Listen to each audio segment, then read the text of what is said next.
Yes.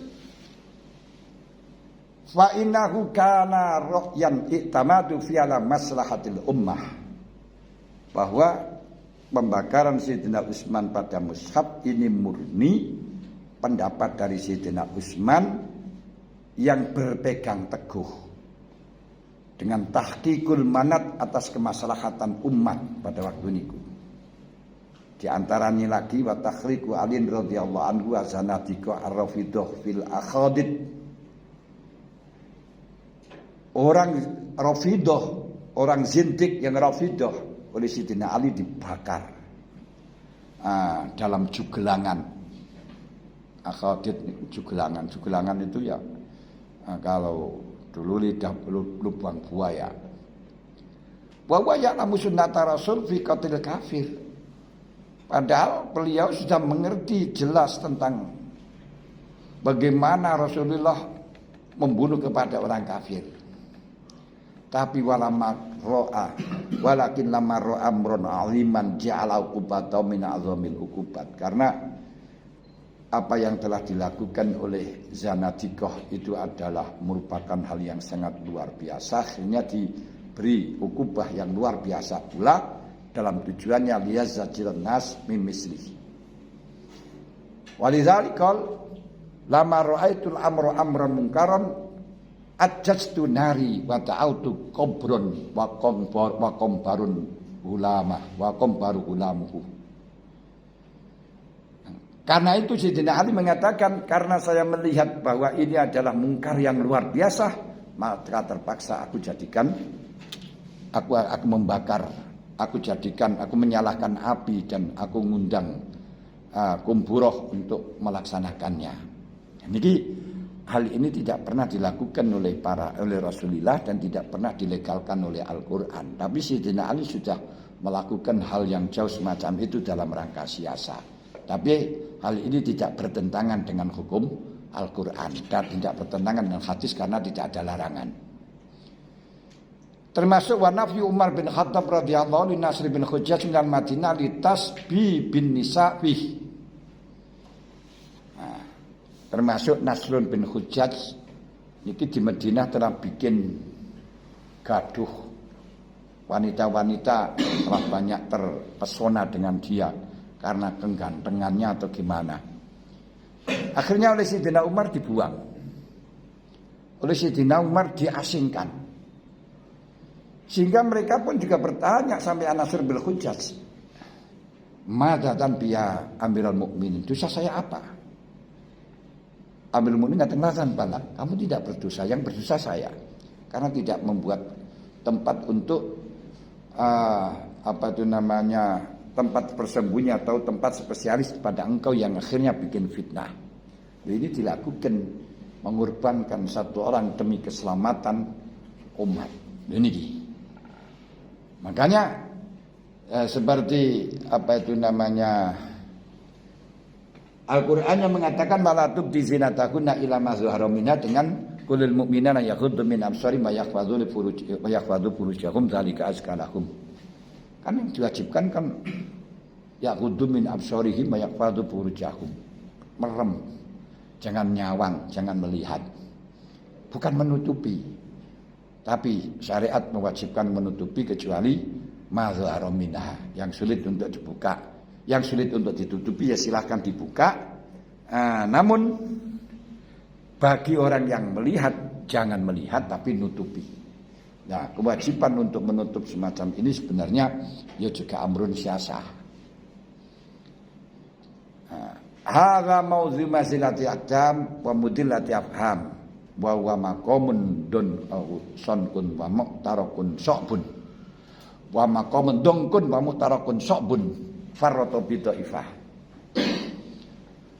Dari keterangan di atas ini merupakan tempat yang sangat atau kondisi yang sangat membahayakan. Dalam satu sisi, kenapa ya? Mudillatu afham, madillatu afham, tempat tersesatnya beberapa pemikiran. Makomun dokun, makom sing rumpek, mutarakun sokbun. Sehingga dalam hal ini faradha bidhaifatun fa'adhalul hudud. Sebagian melampaui batas sehingga membatalkan hal-hal yang normatif. Khat-khat bahkan sekarang sudah biasa dilakukan oleh liberal bahwa hukum-hukum yang dogmatif itu sudah dikalahkan dengan hasil empiris yang menurut penelitiannya dianggap benar. Wah, ini nanti jadi liberal. Wadayal hukuk wajarau alal fujur alal fasad, sehingga hak-hak sudah dia abaikan. Orang-orang fujur sudah berani melakukan kesesatan, khirimali anak LGBT dan lain sebagainya. Kenapa wajar syariatnya qasiratan la taqumu bimasalihil ibad. Mereka itu menjadikan syariat hanya terbatas dalam hal urusan dogmatif saja, normatif saja, urusan ibadah, sholat, tidak sampai mengatur masalihil ibad. Muhtajatun nagoriyah yang selalu membutuhkan kepada selainnya syariat. Wasaddu ala nufusihim turukan sahihatan min turuki ma'rifatil haq wa tanfid lahu. Akhirnya dia menutup nafsunya dengan menggunakan jalan yang sahih dari pengetahuan hak atau metodologi yang sudah dicetak oleh para ulama-ulama salaf. Manhaj yang telah diletakkan, yang digunakan oleh ulama salaf ditinggalkan lepas landas hanya karena berdasarkan gak maslahah atau maslahah, hanya itu saja. Ini yang terjadi di akademis sekarang semacam itu, karena tidak mempelajari dengan fikih-fikih yang secara tekstual, tidak meneliti, sehingga kan hanya berdasarkan empiris apa yang disampaikan oleh para ulama-ulama sudah tidak digunakan lagi atau diabaikan. Sampai sudah keputusan para ulama-ulama atau ijma, kalau sudah dipakai istinbat jama'i sudah bisa mengalahkan keseluruhannya. Ini nanti fatal. Wa atalu hama ilmihim wa ilmi ghairihim qad anna haqqum mutabiqunil waqi', bahkan sampai dia itu membuang atau mengusungkan syariat padahal mengetahui bahwa itu ada dalil qat'i yang cocok dengan kenyataan. Dzannan minhum munafati dzannan minhum munafati al-qawaid syar'i, karena dianggap bertentangan dengan esensi syariah. Masya Allah, na'udzubillah.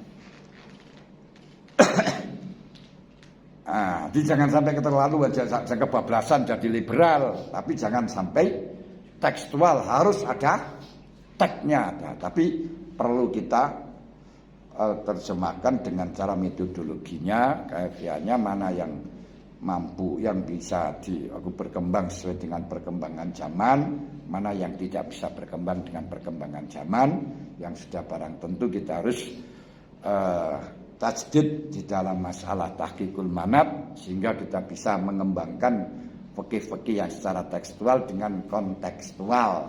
Contohnya saja, kalau di situ dalam fikih dikatakan tidak boleh menjual pedang pada orang kafir harbi, ini jangan diartikan dengan pedang seperti zaman dulu, karena zaman dulu niku pedang ya pedang biasa itu. Namun kalau pedang biasa memang dulu tidak boleh karena menjadi alat perang yang sehingga digunakan untuk merangi kepada orang Islam. Nah, sekarang ya harus dirubah, kalau menjual pedang atau berang kepada orang kafir harbi sekarang no problem, karena tidak ada yang perang dengan menggunakan pedang. Tapi dikontekstualisasikan, yaitu tidak diperkenankan menjual peralatan perang, membocorkan masalah rahasia-rahasia orang Islam terhadap non-Islam. Nah, ini nanti perkembangannya semacam itu di dalam kontekstualisasinya. Jangan setelahnya tidak relevan menjual pedang terus akhirnya tidak dipakai sama sekali. Ini nanti menjadi liberal. Jadi tidak dipakai di dalam teksnya, namun kontekstualisasinya tetap kita pakai. Nah, seperti kalau kita katakan di dalam Fathul Qorib misalnya, Wa amma baqitu tahiraini fa salatu sahihhatun ma'a wujubil yadah wa amma malam yajid ma yasturu aurah sholarian wala yadata. Ini betul apa yang dikaji lama bahwa tidak diperkenankan untuk wala yadata, tidak diperkenankan. Aku tidak, bagi orang yang tidak menemukan tutup aurat karena sudah biasa, sudah mayoritas orang itu sulit untuk mendapatkan tutup aurat, dipersilakan sholat tanpa harus mengulang. Tapi kalau tidak menemukan alat sesuci, air dan debu wajib mengulang. Ini alasannya apa? Masalah nadir dengan tidak nadir. Nadir kan makdum. Nah, dalam hal ini kita harus mengembangkan apakah dalam kondisi sekarang ini tidak menemukan aurat merupakan hal yang nadir, yang sehingga perlu dirubah hasil rumusannya, namun esensinya tetap. Kalau kita mampu menjabarkan fikih semacam itu, bahwa fikih niku sampai kapanpun akan tetap konsis, komitmen dan akan selalu eksis dan akan selalu pas dalam kondisi apapun. Tapi kalau kita berfikih dengan cara tekstual, ya kejam, ketinggalan zaman. Nah, semacam itu mungkin kanune. Masih banyak sekali ngoten kanune. Seperti kalau di dalam akad kirot saja misalnya, di sana harus pakai nakdin, harus pakai apa itu namanya, nakdin itu emas dan perak. Semuanya kitab semacam itu. Nah, yang sehingga kalau kita publikasikan sekarang berarti tidak ada akad kirot sama sekali, karena tidak ada mata uang dengan emas dan perak. Tapi kalau kita pakai kontekstual, kita akan tahu bahwa zaman sekarang ini kalau menggunakan emas dan perak malah justru nggak sah. Nah, yang sah bagaimana? Malah justru kalau dengan menggunakan uang kertas malah diperbolehkan. Kenapa? Ilat tidak diperkenankan selainnya nakdun dikarenakan menambahi pekerjaan yang tidak sama dalam pekerjaan kirot. Jadi menambahi pekerjaan yang sudah keluar dari pekerjaan kirot. Makanya kalau sekarang dengan emas dan perak malah justru nggak sah. Nah, ini kita tidak perlu untuk merubah vokabulari dari kutubus salaf, enggak. Tapi kita jadikan sebagai historical student, yaitu penelitian historis atau sejarah di dalam penelitian merumuskan hukum. Maka kalau semacam itu akan eksis, akan valid sampai kapanpun. Nah, ini seperti yang kita ketahui ya semacam itu. Nah, untuk meneliti yang semacam itu loh, ini tugas dari S2 yang semacam itu. Jadi dari fikih-fikih yang ada ya seperti kirot harus menggunakan nakdun. Nah ini terus dikritisi, bukan dikritik, dikritisi.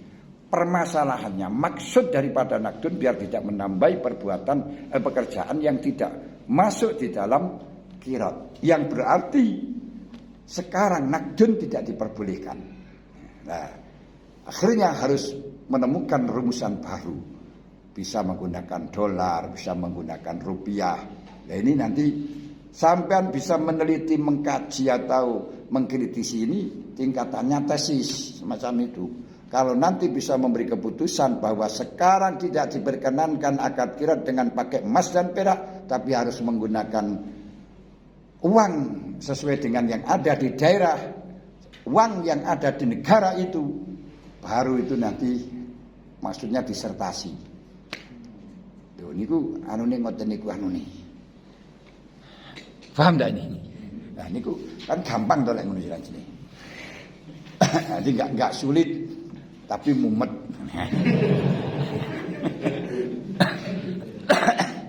Nah, ya seperti tadi masalah jual pedang jangan dirubah. Nah, kita pakai rumusan kutubus salaf, dilarang menjual pedang dengan pakainya kepada orang kafir karena ini. Ini namanya skripsi.